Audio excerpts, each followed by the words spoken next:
नमस्कार दोस्तों, सुरेन हिंदी क्लास में आप सभी का स्वागत है।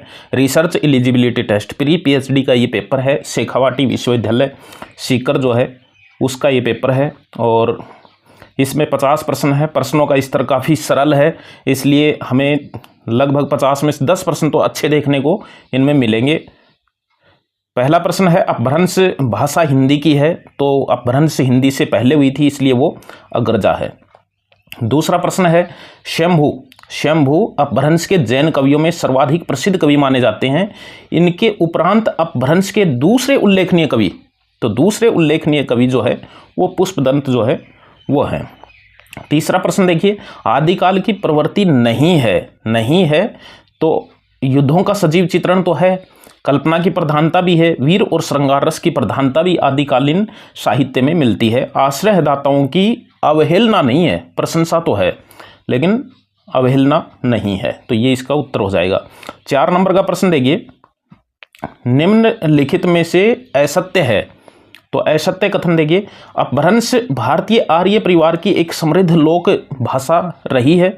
शंभु, पुष्पदंत, धनपाल आदि अपभ्रंश के अमर साहित्यकार हैं। अपभ्रंश और हिंदी का पारस्परिक संबंध नहीं है, ये कथन यहाँ गलत हो गया, बिल्कुल सरल दे रखा है कि आपस में संबंध नहीं है। हिंदी और अपभ्रंश का पारस्परिक संबंध है, यहाँ दे दिया नहीं है, तो ये गलत हो गया। अपभ्रंश से ही आधुनिक भारतीय भाषाओं का जन्म हुआ है, ये भी सही है। अगला प्रश्न देखो, 4 प्रश्न। 5वां प्रश्न है, पौंचरी का केंद्रीय चरित्र है तो वो राम है ना। 6ठा प्रश्न देखिए, संदेश रासक है तो वो एक विरह काव्य है। 7वां प्रश्न है, किस साहित्य इतिहासकार ने अपने इतिहास में अपभ्रंश साहित्य को हिंदी साहित्य से अलग मानकर उसे पूर्व पीठिका के रूप में प्रस्तुत किया है, तो ये आचार्य रामचंद्र शुक्ल ने किया है। अपभ्रंश साहित्य को पूर्व पीठिका शीर्षक दे करके उसमें उसका उल्लेख जो है वो किया है। ये देखिए, आचार्य रामचंद्र शुक्ल के अनुसार आदिकाल की समय सीमा कब से कब तक मानी जाती है, तो वो आदिकाल की समय सीमा 1050 से 1375 मानी जाती है विक्रम संवत। 1050 से 1375 विक्रम संवत इन्होंने आदिकाल की समय सीमा मानी है। निम्नलिखित में से आलाह खंड नाम से कौन सा ग्रंथ प्रसिद्ध है, तो वो परमाल रासो है। जगनिक का परमाल रासो जो है वो आलाह खंड के नाम से भी जो है वो जाना जाता है। ये देखिए, ये प्रश्न बहुत बार रिपीट होता है। वैसे तुलसीदास ने काव्य रचना के लिए रिक्त स्थान का प्रयोग किया, तो इस तुलसीदास जो है उन्होंने अवधी और ब्रजभाषा दोनों का ही प्रयोग किया है। अवधी और ब्रजभाषा दोनों का प्रयोग किया है। उनके जो ग्रंथ हैं उनमें मंगल और राम नाम जिस रचनाओं में आते हैं वो तो अवधी की हैं, बाकी शेष ब्रजभाषा में लिखी हुई रचनाएं हैं। हिंदी का पहला समाचार पत्र कौन सा है, तो हिंदी का पहला समाचार पत्र जो है वो हमने खूब पढ़ा है, उदंत मार्तंड जो है वो है। निम्नलिखित में से मीरा द्वारा रचित ग्रंथ है, तो मीरा द्वारा रचित ग्रंथ जो है वो इनमें से सभी हैं। राग गोविंद भी है, गीत गोविंद की टीका भी है, नरसिंह जी का माहेरो भी है। पृथ्वीराज रासो किस प्रकार का महाकाव्य है, अब देखिए पृथ्वीराज रासो जो है वो किस प्रकार का महाकाव्य है, तो इनमें से जो दे रखा है देखिए, रीतिबद्ध तो है नहीं, कलात्मक भी उसमें नहीं है और सलिष्ट भी वो नहीं, वो विकासशील महाकाव्य है। विकासशील महाकाव्य जो है वो उसको माना गया है। ये देखिए 14 नंबर का प्रश्न है, निम्नलिखित में से कौन प्रेम मार्गी शाखा के कवि नहीं है, तो प्रेम मार्गी शाखा के कवि जो है वो रहीम नहीं है इनमें से, बाकी ये तीनों जो है वो सूफी काव्य में आते हैं, प्रेम मार्गी। आदिकालीन काव्य के संबंध में निम्नलिखित में से सत्य नहीं है, तो इनमें से राष्ट्रीय एकता की भावना जो है वो सत्य नहीं है, क्योंकि उस समय राष्ट्र था ही नहीं, अलग अलग राज्य थे, इसलिए राष्ट्रीय शब्द जो है वो उसमें नहीं माना जाता है। राष्ट्रीय एकता की भावना आदिकालीन साहित्य में नहीं थी। प्रकृति वर्णन है, अतिशोक्तिपूर्ण वर्णन तो युद्धों के चित्रण में खूब बहुत ज़्यादा है, तो राष्ट्रीय भावना की एकता नहीं है उसमें। सूरदास के किस ग्रंथ में दृष्टिकूट पदों का संग्रह है? तो ये साहित्य लहरी में है। साहित्य लहरी जो है उसमें दृष्टिकूट पदों का जो है वो वर्णन है। ये देखिए 17 का देखिए कितना सरल प्रश्न है। शोभित कर नवनीत लिए, शोभित कर यानी सुंदर हाथों के अंदर जो है वो घी लिए हुए है, कौन? बालकृष्ण। और घुटरनी चलती रेणु तनमंडित मुख दधि लेप किए, तो ये इसमें वात्सल्य रस का जो है वो वर्णन है। ये देखिए वह मथुरा काजर की कोठरी, तो काजर की कोठरी क्या है? काजल की कोठरी एक मुहावरा है, तो इसमें मुहावरे का प्रयोग हुआ है। ये देखिए रीतिकाल के संबंध में बात सही नहीं है। रीतिकाल के संबंध में कौन सी बात सही नहीं है? तो वो इसमें केंद्रीय विषय शौर्य नहीं है इसका। रीतिकालीन काव्य जो है इसमें नीति काव्य भी रचा गया है, रीतिकाल में नीति काव्य भी रचा गया है। रीतिकाल में काव्य सर्जन की भाषा ब्रज भाषा का प्रयोग हुआ है, और रीतिकाल को त्रिलोचन ने अंधकार काल भी कहा है। अंधकार काल की संज्ञा दी है त्रिलोचन ने रीतिकाल को। रीतिकालीन कविता का केंद्रीय विषय शौर्य नहीं है, अलंकारिकता और सौंदर्य निरूपण जो है वो उसकी श्रृंगार निरूपण जो है वो इसकी केंद्रीय विषय रहे हैं। 20 का प्रश्न है कि लखियत कालिंदी अतिकारी, तो इसमें कौन सा रस प्रयोग में हुआ है? तो इसके अंदर वियोग श्रृंगार रस जो है वो इसमें प्रयोग हुआ है। देखिए यहाँ पर विरह जो है वो शब्द भी इसमें लिखा हुआ है, तो वियोग का प्रयोग हुआ है। निम्नलिखित में से किस कवि ने निज भाषा के प्रयोग का आह्वान करते हुए कहा है कि निज भाषा बोलो लिखू पढ़ू गुनो सब लोग और करहु सकल विषयन निज भाषा उपयोग? तो ये किसकी रचना है? 21 श्रीधर पाठक की रचना है, ये हमें ध्यान में रखना है। निज भाषा बोलो लिखूं पढ़ूं गुनो सब लोग, ये श्रीधर पाठक जो है उसकी रचना है।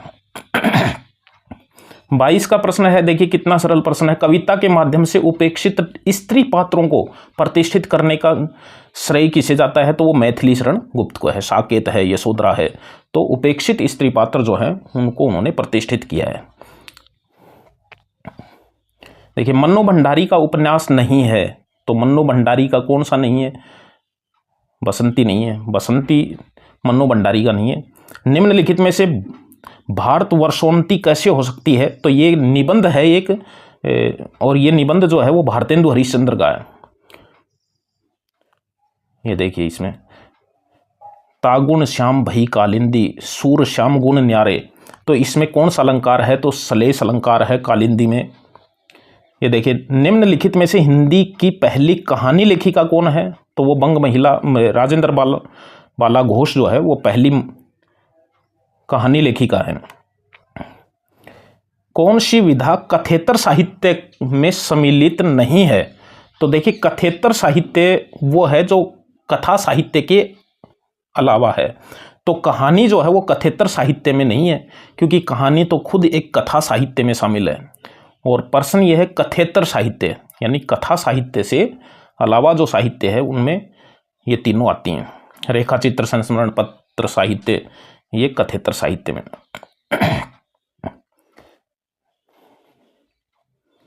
28 का प्रश्न है, नमी साधु के मतानुसार, ये अच्छा प्रश्न है।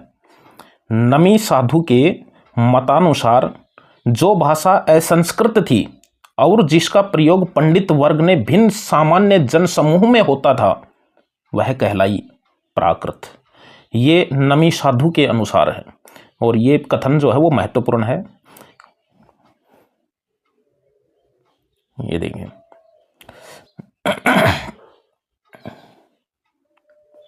29 का प्रश्न है, निम्नलिखित में से राम भक्ति शाखा की विशेषता नहीं है। तो राम भक्ति शाखा की विशेषता कौन सी नहीं है?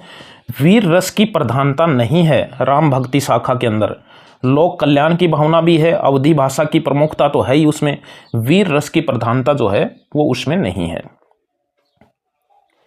ये देखिए 30 का अच्छा प्रश्न है, साधारणीकरण से संबंधित कथन कौन सा सही नहीं है? साधारणीकरण का अभिप्राय सामान्यीकरण है, ये बिल्कुल सही है।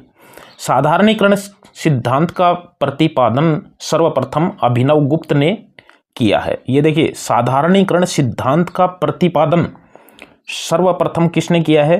अभिनव गुप्त ने। यानी इस शब्द जो है वो तो दे दिया था भट्टनायक ने, लेकिन प्रतिपादन जो है इन्होंने अभिनव गुप्त ने किया था। साधारणीकरण के अभाव में रस और काव्य सौंदर्य की अनुभूति संभव नहीं है, ये भी सही है। और अगला कथन है कि आचार्य विश्वनाथ विशेषीकरण के सामान्य की स्थिति को साधारणीकरण की स्थिति मानते हैं, ये गलत है। ये कथन जो है वो गलत है। अब देखिए, इसमें दे रखा है भट्टनायक का, जिन्होंने साधारणीकरण शब्द दिया था सर्वप्रथम। भरत के रस सूत्र के तीसरे व्याख्याकार कौन है? तो वो भट्टनायक है। ये हमें ध्यान में रखना है। भट्टनायक जो है वो तीसरे व्याख्याता हैं। पहले जो है वो भट्टलोलट है, दूसरे शंकुक हैं और तीसरे भट्टनायक हैं और चौथे अभिनव गुप्त हैं। ये इनका क्रम भी हमें जो है वो ध्यान में रखना चाहिए। रस सूत्र के 4 व्याख्याता हैं।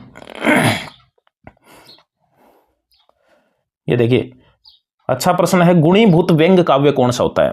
देखिए, गुणीभूत व्यंग्य काव्य वह है जिसमें व्यंग्यार्थ वाच्यार्थ की अपेक्षा अप्रधान होता है, उसे गुणीभूत व्यंग्य काव्य कहते हैं। ये ध्यान में रखना है, अप्रधान होता है। व्यंग्यार्थ वाच्यार्थ की अपेक्षा अप्रधान होता है गुणीभूत व्यंग्य काव्य में, तो ये कथन सही है। आचार्य, कौन से आचार्य ने काव्य लक्षण की परिभाषा में शब्दार्थों सहित तो काव्य ये कहा है? तो 33 नंबर का प्रश्न है। भाम्य, आचार्य भाम्य जो है उन्होंने कहा था शब्दार्थों सहित तो काव्य। दंडी ने गुण को रस का पर्यायवाची कहा है। यानी कौन से गुण को दंडी ने रस का पर्यायवाची शब्द कहा है? तो वो माधुर्य को कहा है। यानी माधुर्य गुण को रस का पर्यायवाची शब्द किसने कहा है? पर्यायवाची कहा है दंडी ने, आचार्य दंडी ने। कुंतक और महिम भट्ट ने किस संप्रदाय की सार्वभौम प्रतिष्ठा को चुनौती दी? देखिए, चुनौती किसको दी? ध्वनि को दी। यानी ध्वनि सिद्धांत जो है उनको चुनौती दी, यानी उन्होंने जो है वो विरोध किया था। विरोधी आचार्य कह सकते हैं। जिस रचना में गद्य और पद्य दोनों का मेल हो उसे क्या कहते हैं? देखिए, उसे चंपू कहते हैं, चंपू साहित्य। बोली से संबंधित कथन कौन सा सही नहीं है? बोली के लिए कौन सी लोकोक्ति सही है? हाँ, लोकोक्ति इनमें से कौन सी सही है? ये एक ही लोकोक्ति को अलग अलग क्रम में लिखा गया है। और इसमें देखिए, कोश कोश पर बदले पानी, 4 कोश पर बाणी, ये बिल्कुल सही है। बाकी इसी को घुमा फिरा कर इन्होंने विकल्प बना दिया। कोश कोश पर बदले पानी, 4 कोश पर बानी। तो ये बोली से संबंधित लोकोक्ति सही है। ये देखिए, कोरवी को कुरु जनपद की बोली होने के कारण कोरवी नाम किस विद्वान ने दिया है? तो ये राहुल सांकृत्यायन ने जो है कुरु जनपद की बोली होने के कारण उनको कोरवी कहा है। रस के अंतर्गत अनुभावों की संख्या कितनी मानी जाती है? 8 मानी जाती है। अनुभाव जो है वो 8 होते हैं। ये देखिए, अच्छा कथन आ गया। यदि तानाशाह होता तो आज ही विदेशी भाषा में शिक्षा दिया जाना बंद कर सारे अध्यापकों को स्वदेशी भाषाएं अपनाने पर मजबूर कर देता। जो आनाकानी करते उन्हें बर्खास्त कर देता। कथन किसका है? तो ये महात्मा गांधी का कथन है। ये महत्वपूर्ण कथन है भाषा से संबंधित। निम्नलिखित में से अर्धसम्मात्रिक छंद कौन सा है? अब देखिए, अर्धसम्मात्रिक छंद जो है वो दोहा है, सोरठा है, उल्लाला है। ये अर्धसम्मात्रिक छंद है। दोहा है, सोरठा है, उल्लाला अर्धसम्मात्रिक है। चौपाई है, गीतिका है, हरि गीतिका है, ये सम्मात्रिक छंद में आते हैं। तो इसमें दोहा उत्तर आएगा।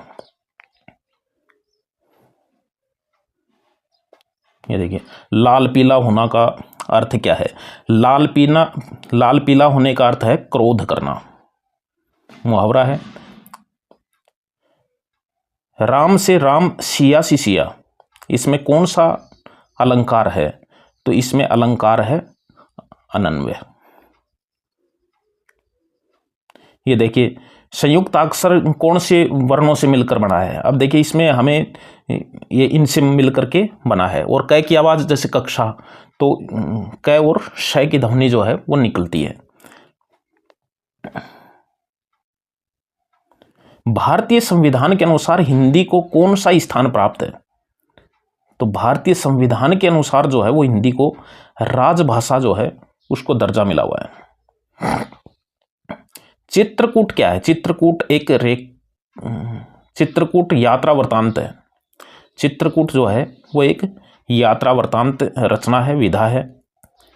47 का प्रश्न देखिए, हरिवंश राय बच्चन की आत्मकथा का अंतिम भाग कौन सा है? हरिवंश राय बच्चन की आत्मकथा का अंतिम भाग जो है वो 10 द्वार से सोपान तक है। 10 द्वार से सोपान तक है। निम्नलिखित में से कौन सा जोड़ा सही है? मतलब सही जोड़ा इनमें से कौन सा है? तो मैथिली शरण गुप्त साकेत बिल्कुल सही है। ये देखिए, महादेव वर्मा को किस कृति पर ज्ञानपीठ पुरस्कार मिला था? तो महादेव वर्मा को यामा के ऊपर जो है वो 82-83 में ज्ञानपीठ पुरस्कार जो है उनको मिला था। और इनकी जो यामा रचना है वो 4 रचनाओं से मिलकर बनी है, निहार, नीरजा और रश्मि और संध्या गीत। 50वां प्रश्न है, अच्छी पंक्ति है कि लहरों के घूंघट से झुक झुक 10वें का शशि निज तिर्यक मुख, किसकी पंक्ति है? तो ये सुमित्रानंदन पंत की पंक्ति है। और उनकी जो रचना है, कविता है कौन सी? नौका विहार। नौका विहार जो है वो सुमित्रानंदन पंत की जो कविता है उससे ये पंक्ति जो है वो ली गई है। तो ये कुल 50 प्रश्न थे।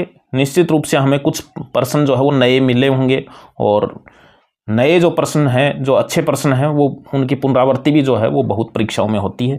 इसलिए फिर मिलेंगे अच्छे प्रश्नों के साथ। तब तक के लिए बाय।